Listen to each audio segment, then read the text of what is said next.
Welcome back to Daytime Ottawa. Well, since the beginning of time, humankind has been fascinated by the night sky. And if you've ever had that opportunity to see something, you know, one of these special events that happens in the night sky, I'm sure you would agree with me that it's just incredible. And I don't think in all my years of doing television, I've met somebody that is more excited when it comes to these events than my next guest. I'm joined by Gary Boyle. He's an astronomy educator, writer, and guest speaker over there at the Wonders of Astronomy. Gary, welcome to the show. Great to have you here. And Gary, you know, before we talk about this, it's always a pleasure, Gary. Before we talk about, you know, this upcoming event, why do you where does that fascination, do you think, has come from? Because as I said, it's been since the beginning of time we've looked up to the sky and just been fascinated by what we see. The night sky has always been entertainment for millennia. People, hunters and gatherers, they would do their stuff during the day, and at night it was clear. You look at the sky in awe. There'd be meteors that would streak in the sky, northern lights. So not knowing what they're looking at was that sense of mystery. But now we pretty well know everything that's happening up in the sky. But still, it's just a wonder for people that have never been out to the countryside to see those 2,000 stars at any given time. Their jaw hits the ground. Usually mosquitoes fall in for a few seconds. And you just clear your mind of what's out there. Yeah, that's something that I've kept. So I was just going to say, I've been doing for the last few years. Right. I was just going to say, you know, those is that sort of the average when you look into the sky? Like, obviously, you have to have a great spot to see it. But about 2,000 stars, is that what we can see sort of at that optimal time? That's right. Yeah. If you're in the countryside, away from lights, and without the moon, about 2,000 stars. Some places even 3,000 stars, depending on the light pollution in the surrounding area. But 2,000 stars compared to about maybe 2,000 stars in Ottawa. When we look at the western sky after sunset right now, what are we seeing exactly coming up? First of all, they're not weather balloons. They're not UFOs. Right. They're the two brightest planets of our own solar system, namely Venus and Jupiter. They're coming close together just optically, not physically. Still be about 600 million kilometer separation. But the planets of our solar system are like ping pong balls on a table. And being one of these balls, we would see two semi come together on the table, but that's what they're doing in the sky, converging, as Venus is moving up in the sky and Jupiter is moving down. You refer to these as spooky eyes. Why do you say that? Well, my first conjunction was back in 1971, and as soon as I saw these two bright stars, or planets, but then it was stars that I thought were only stars, it brought back the Bugs Bunny cartoon when you get these little daunting eyes coming out of the cave that look like spooky eyes. Well, on March 1st, they will be about the full moon width apart and appear like that in the sky. What's the best time to see these? Is there a perfect time to get up at night and go and see them?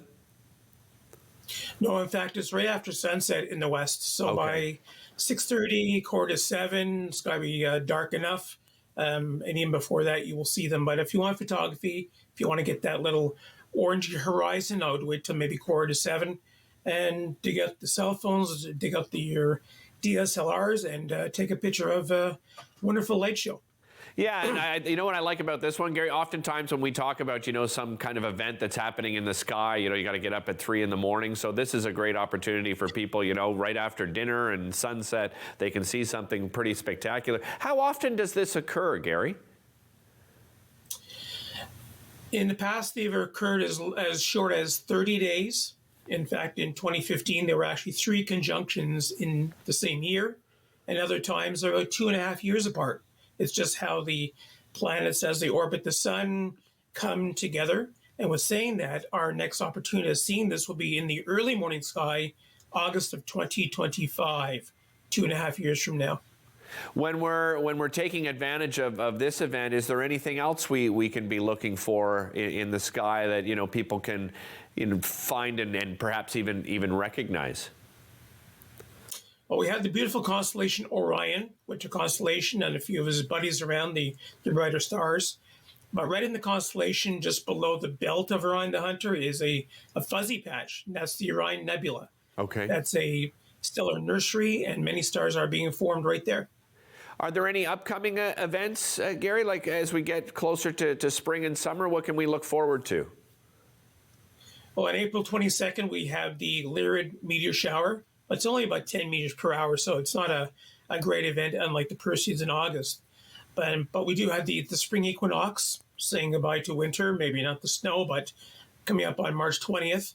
And the great thing about that is that Easter changes every year. So we'll have March 20th is spring equinox. The next full moon will be April 6th. The Sunday after, the 9th, is Easter. So full moon, spring, full moon, the next Sunday. So it changes every year. Right. What about tools that can help us? Technology's come a long way. Are there any tools that can help us when we're viewing the night sky? Your good old lucky cell phone, many apps on your cell phone. I use Sky Guide for iOS, but there are many out there that can show you where the constellations are, learn these patterns, where the planets are now, where they will be. You can pretty well plan your night viewing, and even online too. There are other great websites.